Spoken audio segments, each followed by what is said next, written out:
Welcome back to the adventures in search and rescue in the mountains of northern New Mexico. This mission involved the rescue of two young teenagers, snowboarders.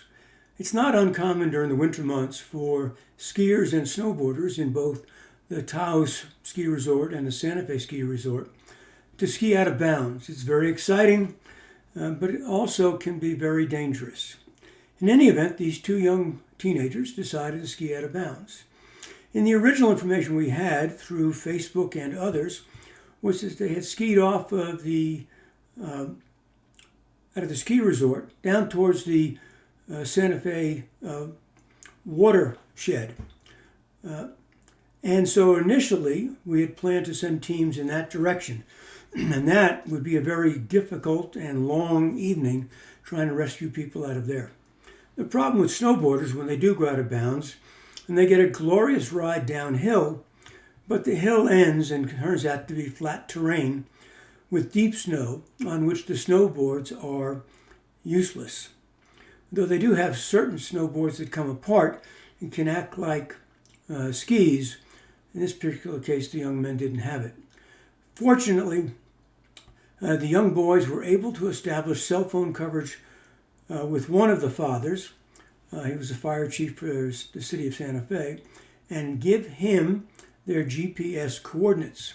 He told them to stay put, called 911, and it takes several hours to get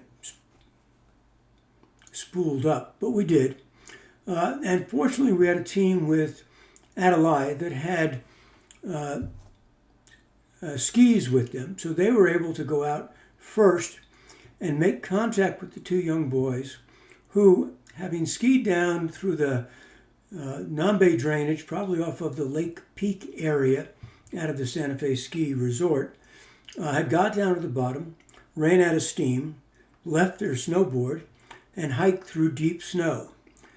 And by the time they got to the point where they called their dad and got sent in the GPS coordinates, they were very cold and very wet, which is a very bad combination in the winter in the mountains in the northern parts of New Mexico.